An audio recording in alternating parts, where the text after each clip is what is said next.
So we're about to talk. That's why we're this close, always. I like to say that.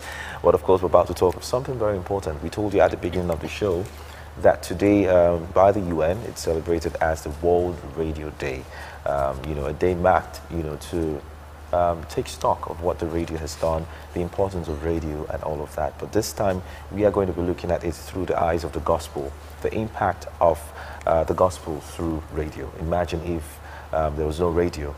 How would the gospel have thrived, you know, by now? And of course, we're not talking about that alone. We have highly esteemed guests in the studio today.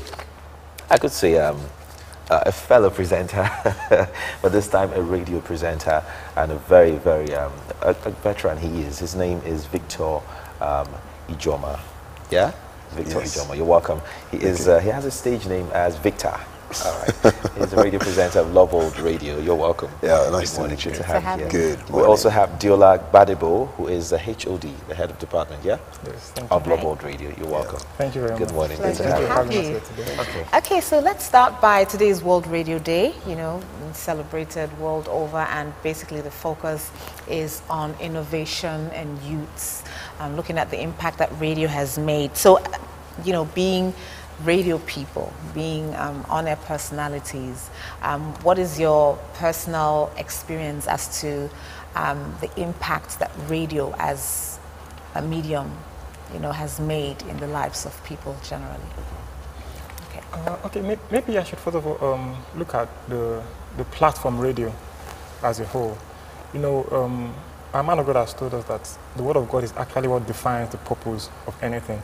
Yeah. And radio is basically a platform for communication. So looking at it from that angle, God seeks to communicate with man.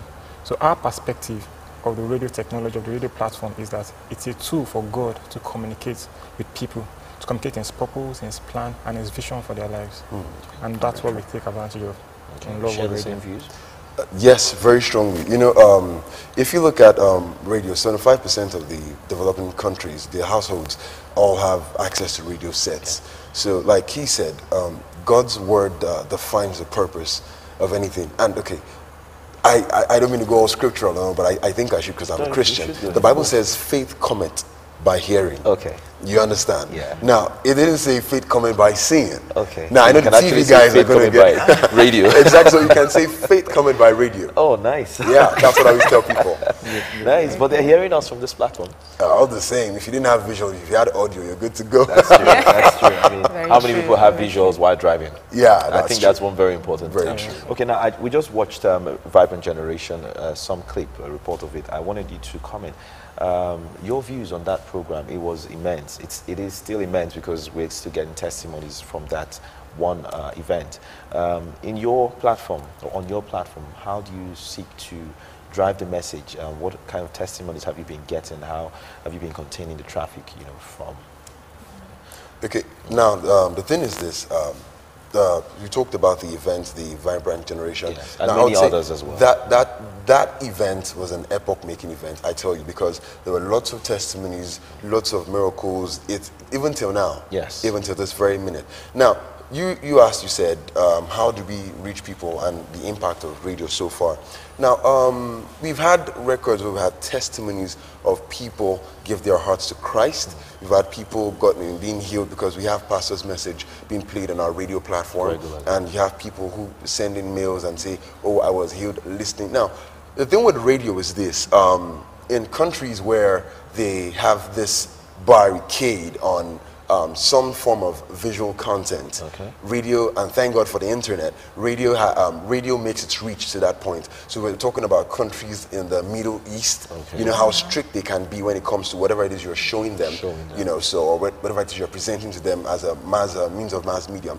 So now what we've been able to achieve is these countries that have been seemingly hostile to the gospel, we've been able to penetrate those countries. So now you don't have issues like people saying stuff like, oh no, we're going to block. Now we have access. You know, when Pastor says we have unlimited access, we have access. So we have testimonies from countries that are not fully penetrated by the gospel. And we have testimonies, we have comments, and you know, we even have a music channel on our platform. So it gives people the opportunity to listen to music Now, our love world music, where because our artists they've had their mind saturated by the message by our man of God. So when we play our music on that platform, you get guys from Arab nations call in and say, I just listened to one of your songs and I love it. It's really touching. And when you see stuff like that, you're touched that these guys can appreciate stuff that we present to them from here.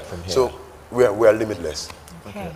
All right, talk to us a bit about Loveworld Radio. Yes. You know, how you get into Arab? Yes. You mentioned Arab Wonder Radio.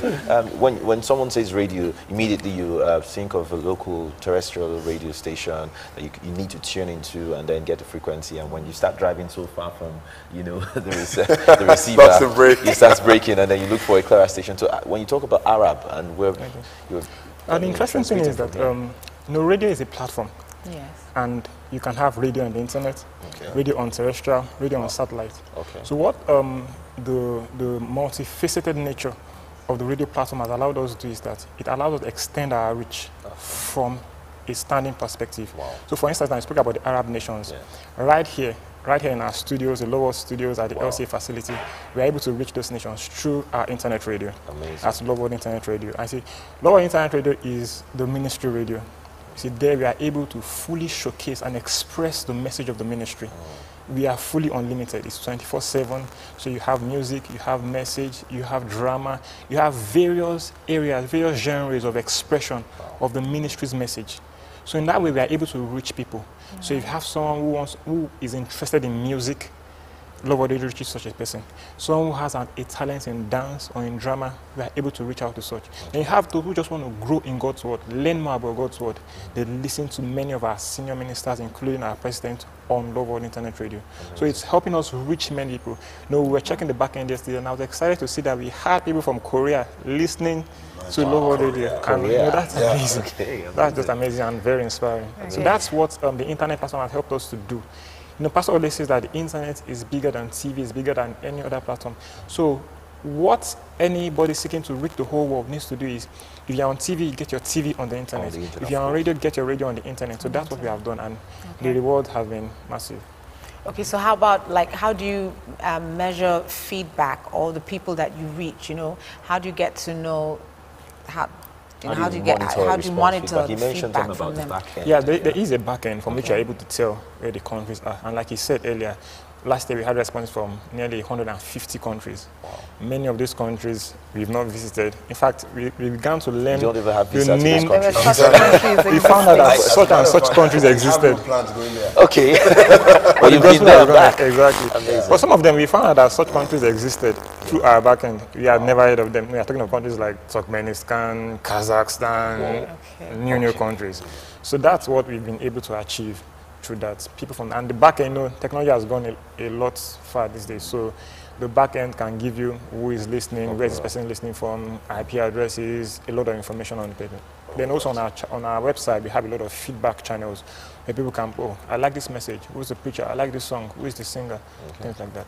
Okay, now I'm interested. You talked about music, unlimited music, especially properly selected ones from our ministry and all of that. I know that many other radio stations on the internet that have, with time, worked with or listened to. When it comes to listening to music, sometimes you either have to pay, it has some restrictions or access issues when you want to listen to unlimited music. They tell you to pay this amount of dollars and all that, use your MasterCard and all. So I really want to get proper, so people can actually be aware and try it out. Okay, that's why we are Loveworld Radio, we're big. Okay. So we're not asking you to pay for the music. Okay, but now the thing is this: when we have artists that come to us, but then there's got to be some legal, back end and all. So we discuss with the artist and probably his manager and then his whole back end team, and they're like, okay, you put our songs on your platform. Now the thing is this: on the music, if you go to our site, we have a place we call the music channel. Okay. Now the songs there, you can only listen to them. You cannot download. That's the way it's programmed. You cannot download the songs, you can only listen to them. So when we have artists that say, I have these set of songs that I feel I want people to listen to them, they just give it to us, we get to upload them, and people can come and listen to it. But a situation whereby people want to download the songs, we can also make the song downloadable. paying to listen. No, we're not doing that. We're not doing that.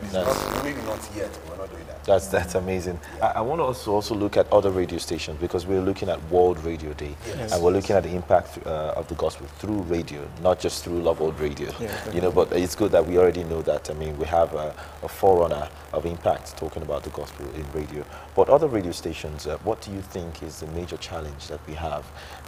Why the gospel hasn't really found its way through those networks? It's either they're compromised, it's either they have two faces, or it's either some of them tell you, pump and plain, that there's no platform for the gospel on this station. What do you think is a challenge, right, especially in our age and time? Okay, one of the things that initially excited me about radio is the fact that especially at the turn of the century, in 1900s, radio was used a lot to drive propaganda. Even in many places where the government tried to place restrictions on TV broadcasts, you have people who were able to promote ideas through radio. Because either through the shortwave radio, you had the AM radio and shortwave radio, through which a guy from his house is talking to the whole world.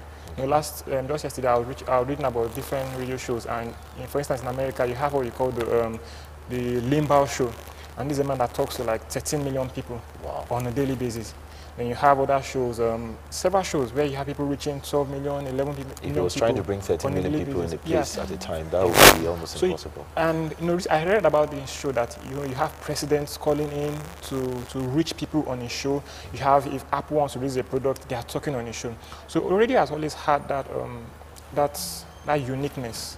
You don't need to have a huge capital setup to talk to the whole world. Once you have something that the whole world wants to hear. And interesting, this Limbaugh show is a conservative show. So people want to hear it, and the conservatives like to hear it. It gets them excited, because here's a man telling them that they are the right people and the world needs to become like them. Then you have the progressives on the other hand listening to him, and when they listen to him, they are screaming, they are angry, he's talking nonsense. They don't know. Well, you see, if he wasn't making impact, they won't tune in to listen to him. So, but I think what we need these days is a bit more aggressiveness and maybe a sense of vision, a sense of purpose. Why is this? What does this radio station stand for? What do we believe? Do we stand for a particular message? Are we leaning towards side? What's our media slant? When you have that kind of message, what kind of principle and vision for your station, you stick by it. Sometimes when you have, everything has to be profitable. You have to pay bills, you have to pay your staff. So sometimes a station could compromise. They could be bought out, or they could sell out, and before you know it, they are standing for something else.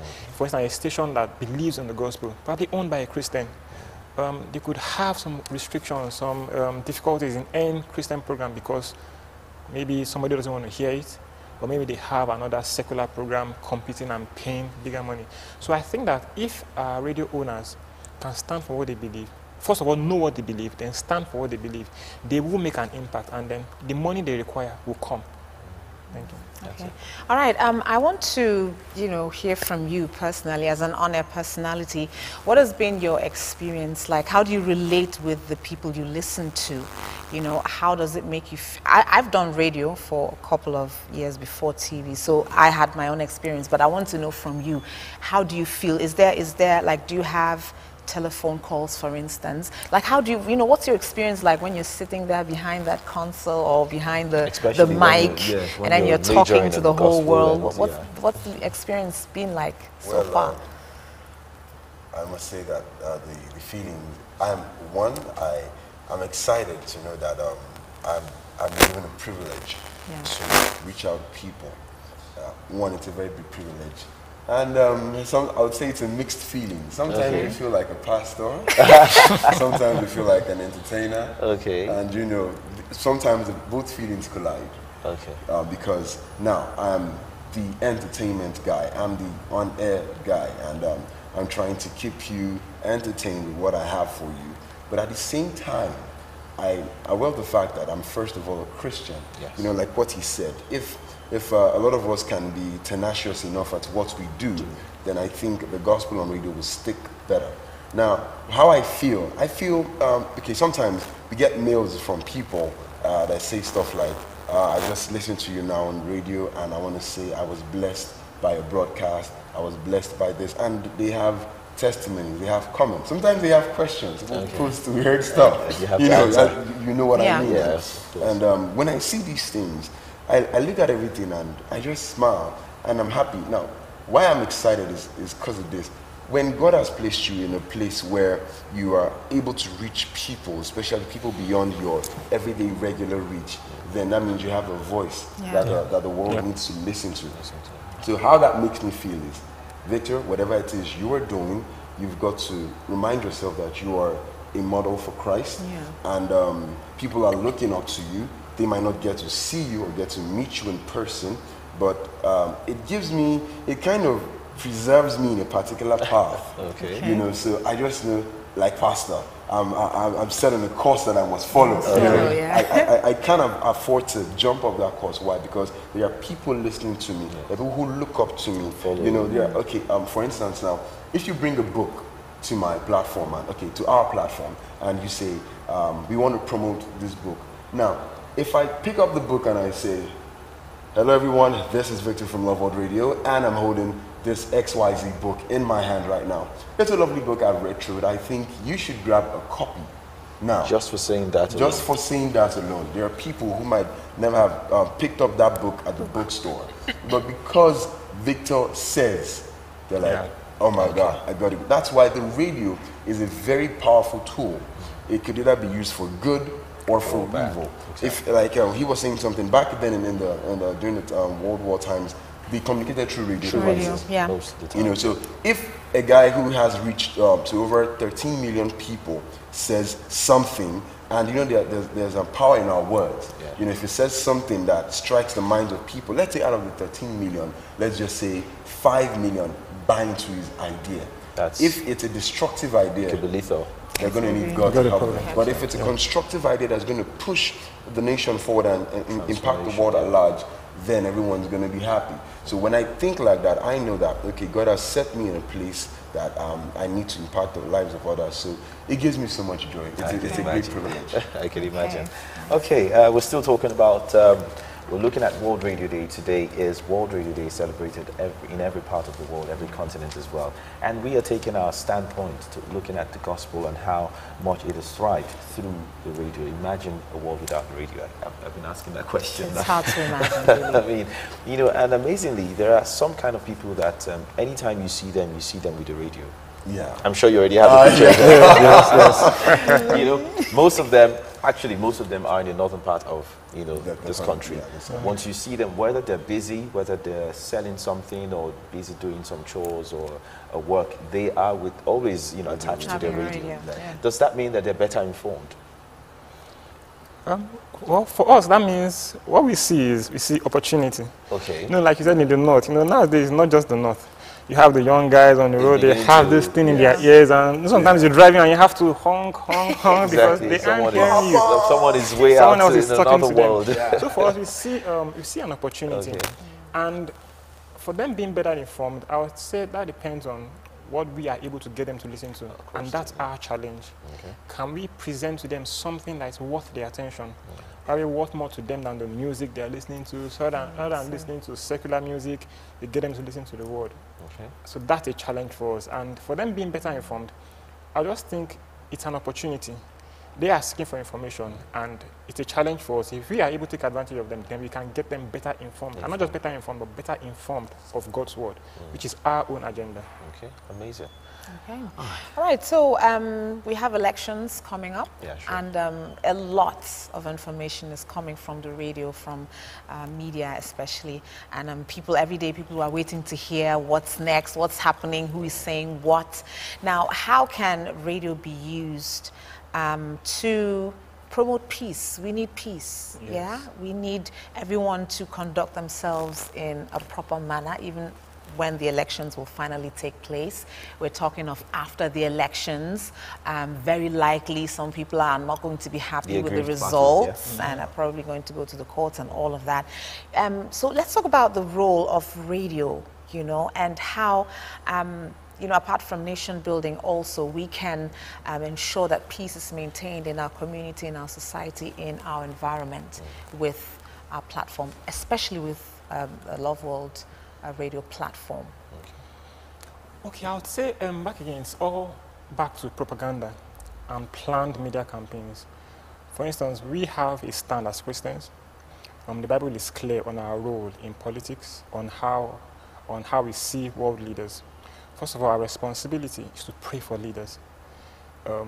We pray for the leaders. Wherever God has seen fit to be in position, we pray for the person. So we support the person. Our allegiance is to the person in power.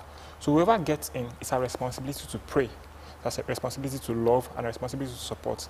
And also because of the influence that we have on people, in many places there are people who are going to vote for whoever they look up to spiritually endorses for them. Okay. So we also have to think carefully, think through, and also recognize the impact we have on society and act accordingly. So what we do is we promote a message of peace. For instance, we want to say, okay, if you didn't win, what are you going to do? Thank God for the what we have, the parliamentary system of government. You have the Senate, you have the House of Assemblies. It's not only the president who makes a difference. You have people in the Senate, you have senators who are able to make a difference. So we can promote this. You can still make a difference. Hope is not lost. The fact that you lost this time doesn't mean that you cannot make the impact that you want to make. Start from where you are. So we promote this message of peace. It's nice that we had the two presidential candidates signing a peace accord the other time. Yes. And that was just great. So these are the kind of things that we can promote and let people know that it doesn't start and stop at the president's office. It doesn't start and stop at the government's office. There's a lot that the individual person can do to make a change in the community. The other day, Bono was getting world leaders to come together to make investments in ending poverty. He's not a politician, he's not a government leader, but he's making it, he's just a musician. Yeah. So that's the kind of thing that we can promote. And Pastor Chris always says that any change that comes into place through violence will never be sustained. Okay. So violence is a no-no. There's no place for violence, there's no place for killing, there's no place for burning things, there's no place for destruction, no. So that's what we're going to promote to our listeners, have change agents all around who are going to promote this message and get people to see the truth. Okay. I think that's what we can do to ensure peace. And then also pray. Praying is so important. The Bible says that we must pray for world leaders because in the peace of this nation, there we have ease to do our work and advance our cause. That's true. But what about insensitizing the youth? I mean, we get to see lots of youths used in violence. Many times you don't get to see the candidates have their kids or their children. Definitely in the infantry. You mostly see youths either carrying weapons or shouting the slogans that might be insightful and cause violence. What is your message? Okay, I'll direct that to the presenter, for example. When you're there, right there in front of the microphone, what comes to your mind? What kind of advice would you give to youths, especially that are supposed to be the futures of future leaders of tomorrow, or the leaders of tomorrow? Okay. To start with, there's this thing we always say: your vote is your voice. Yeah. Okay, it's your vote is your voice now. Then it used to be your vote is your power. Power. Yeah, but your vote is your voice. Now, for the youths listening, that listen, what I have to tell them is. There's something Obama said one time. He said, "You don't move forward looking back." Okay. If anyone's going to get violent or get hostile, question is this: why are you doing what you were doing? Sometimes when you sit down and ask yourself that question, it would stop you from doing some of the most ridiculous things. Yep. Okay. Now, this guy you are chanting for or you are supporting, now you want him there on the seat. Now, what's the confident assurance that this guy is going to come back for you when he's there? That's the one thing. Now, okay, and there is no, like he said, there is no, when change comes based on violence, it doesn't stick. Why? Because violence begets violence. And there's this ripple effect of violence. So I wouldn't advise anyone, come on, do something else with your time. Instead of, okay, there's something man of God always says, but actually something a president of the United States once said, think not what your country can do for you, think what you can do for your country. Now, ask yourself a question. These acts of violence, are they the best that my country need right now? If you feel it is the best, you should visit a psychiatric ward. But if you're honest with yourself, you would know it is not the best for your country. What would you, okay, now, you want this guy to come in, why? Because you feel, okay, you want change to be, or you want this guy to stay because you want change to continue. Whatever it is, whatever the case might be, everybody wants change. Everybody wants something good for the country. Now, I think that if you on your part would contribute your quota, and I contribute my quota. Okay, I was traveling one time, and I met this guy in the I think was it. I'm trying to remember where I was, whether I was in a plane or on a bus. Now, but he said something. He was complaining about the way things were in the country. Now, I've stopped complaining about certain things. Why? Because if you are not going to contribute to a change, then I think you should shut up. Yeah. That's what I believe. So I told the guy, I said something, I said, you are complaining about this, and this. Let me tell you something.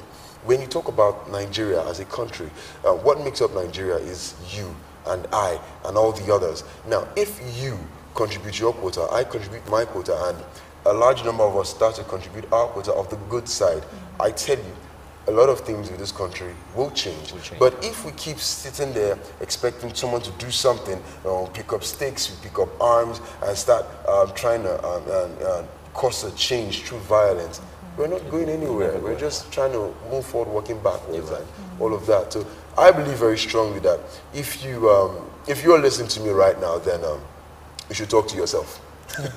If I could add to what he said, Pastor Ole says that every nation gets the kind of leadership they deserve, and that also the leadership of the nation is not taken from outside; it's taken from within them. Yes. So whoever is getting into power is probably just representative of who we are. Ideology. So exactly, of the sum total of our common ideology.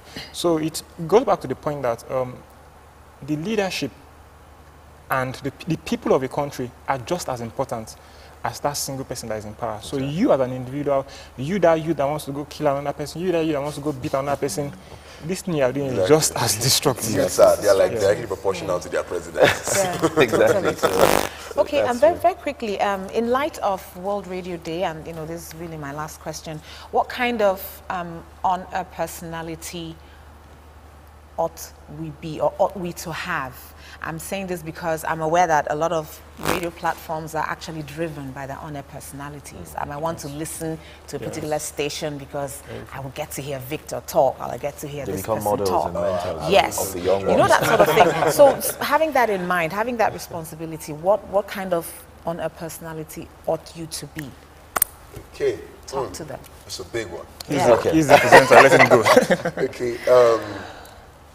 Before I say that, before I give you my answer, I sometimes when I'm either watching the TV or listening to the radio or going through some article of some sort, sometimes I get concerned about what certain on-air personalities are into. Representing. Why? I read up an article one time about a particular guy, I wouldn't mention names. He was talking about suicide mission. Okay. And each time you hear him talk, suicide mission. Each time you hear him sing, a suicide mission. Now, record has it that there was a guy in a certain part of the UK that committed suicide. He jumped right off the balcony, and his neighbor said that he was listening to that guy's song, and he was always listening to that guy. Now, if faith cometh by hearing, then let's also forget that fear also comes by hearing. Now, if I, as an OEP, I cannot communicate positive things, the word, change, I can actually influence people in fashion. I can actually influence people in the way they walk, the way they talk, the way they do what it is that they do. Now, if I bear that in mind, I would be cautious about the kind of things you'd find me doing. Exactly. Why? Because I know that people's lives, people's decisions are solely dependent on what I'm doing at the moment. So for anyone who is an on-air personality, presenter, whatever you may be, whatever title, I strongly believe that you should be someone that the whole world can look up to. Let your persona make a statement. That's what I believe. All right, and we're trying our best to do that as well on this platform, the TV platform. Today is not World TV Day, it is World Radio Day. So, World Radio Day. So I'm not about to shout a clamor for the TV and what we're doing. It's dedicated solely to the radio. And I'll make a promise, I'll listen more to the radio today. Yeah, please do. And good content as well. Loveworld Radio. Please trust me. Of course, you can get to the website, Loveworld Radio. Yeah, it's www.loveworldinternetradio.org. Yes, sir. Listen and be blessed, and listen to good content and have your life transformed. Okay, so Thank you very much for coming. Thank you for having us. It's been a pleasure We had talking. Victor. That's his stage name, or very, very nice name. I like that, Victor. Yeah. Victor, or sometimes Pastor Victor, like he said. Thank you. Victor Ijoma, we had him here.